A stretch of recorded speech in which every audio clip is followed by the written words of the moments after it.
ONGC ONGC ने भी अपने Q3 के नतीजे घोषित कर दिए हैं। चलिए देखते हैं कैसे रहे नतीजे और क्या रहने वाला है मार्केट के ऊपर सैटरडे को इम्पैक्ट।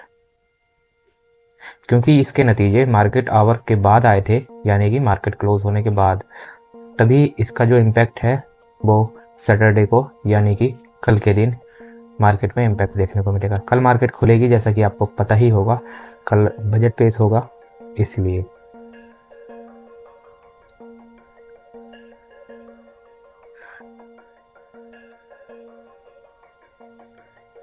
आप यहाँ पे देख सकते हैं। अगर हम ईयरली वाइज बाई कंपैरिजन करें रिवेन्यू का, तो 3800 करोड़ रुपए के ऊपर 3500 करोड़ रुपए का कंपनी ने इस साल रिवेन्यू जनरेट किया है, यानी कि 3000 करोड़ रुपए का कंपनी को रिवेन्यू में घाटा हुआ है।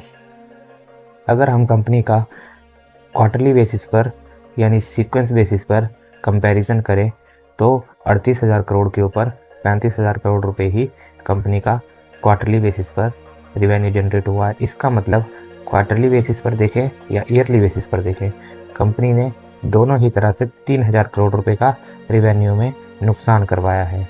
अगर हम बात करें कंपनी के नेट प्रॉफिट के ऊपर, तो पिछले साल 9,891 करोड़ रुपए का कंपनी ने नेट प्रॉफिट दर्ज किया था। लेकिन अगर वहीं हम इस साल देखें तो कंपनी ने 8,239 करोड़ रुपए का नेट प्रॉफिट दर्ज किया है। इसका मतलब कंपनी ने लगभग 18% से अपने नेट प्रॉफिट में गिरावट दर्ज की है। इसका मतलब कंपनी के जो नतीजे हैं वो हमें कुछ बेकार से लग रहे हैं। अगर हम साथ में कंपनी के सीक्वेंस वाइज यानी कि क्वार्टर वाइज नेट प्रॉफिट पर नज़र डालें तो 12,000 करोड़ से सिर्फ 8,000 करोड़ रह गया है। इसका मतलब कंपनी का नेट प्रॉफिट 29% से गिरा है। आप यहाँ पे देख सकते हैं क्वार्टरली बेसिस पर बहुत बड़ी गिरावट है, और अगर हम क्वार्टरली ईयरली बेसिस पर बात करें तो कंपनी के नेट प्रॉफिट में ज़्यादा तो नहीं लेकिन 18 से 20% की गिरावट यहाँ पे देखने को मिल रही है। अगर हम कंपनी के अर्निंग पर शेयर की बात करें और मार्जिन की बात करें, क्योंकि हम सबसे पहले ओएनजीसी ऑयल का बिजनेस है ये, तो इसमें हम नेट प्रॉफिट मार्जिन जो कि परसेंटेज में हम बात करेंगे, पिछले साल 28% का नेट प्रॉफिट मार्जिन निकल के आया था।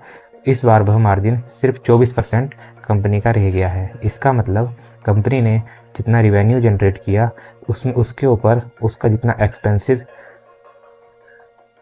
जितना हुआ कंपनी का, यानी कि खर्चा, ये उसके बीच का मार्जिन है होता है, जिसे हम नेट प्रॉफिट मार्जिन बोलते हैं।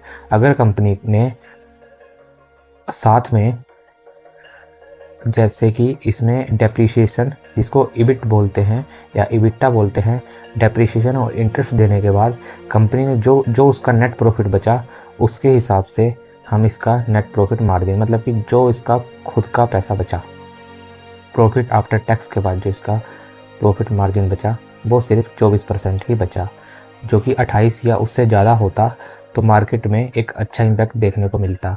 अगर हम क्वार्टरली बेसिस पर देखें तो ये लगभग 36% से 24% पर आ गया है, यानी कि बहुत बड़ी यहाँ पे नेट प्रॉफिट मार्जिन में गिरावट देखने को मिल रही है। ओएनजीसी एक ऐसी कंपनी है जो कि बड़े बड़े प्रोजेक्ट सबसे पहले लेती है, लेकिन आपको पता ही होगा अब इस शेयर के ऊपर सबकी निगाहें होती है, तो अब इस शेयर को गिरने से कल तो कोई नहीं बचा सकता। तो अगर वीडियो पसंद आई हो तो लाइक करिए, बेल आइकन ज़रूर दबाना, क्योंकि इसी तरह से हम आपको शेयर में करना क्या है वह भी बताते हैं। अगर हम इस शेयर की बात करें तो आपने इसको शॉर्ट करना है। अगर ये फ्लैट ओपन होता है 1.5% अपनी खुद की वैल्यू का स्टॉप लॉस लगाना है। 1.5% आपने खुद की वैल्यू का लगाना है, ओवरऑल उसका मत लगा देना इंट्राडे का। अगर आप ओवरऑल इंट्राडे का लगाओगे आपका अच्छा खासा नुकसान होगा, लेकिन आपने 1.5% लगाना है अपनी खुद की वैल्यू का, शेयर की वैल्यू का नहीं, अपनी खुद की वैल्यू का। इस चीज़ का अपने ध्यान रख के चलना है, क्योंकि आपका नुकसान, अगर आप 1 लाख रुपए से ट्रेड करोगे मैक्सिमम आपका 1,500 रुपये का नुकसान होगा। आपने 1,500 रुपये का नुकसान लेकर चलना है, इसका मतलब हुआ 1.5% का।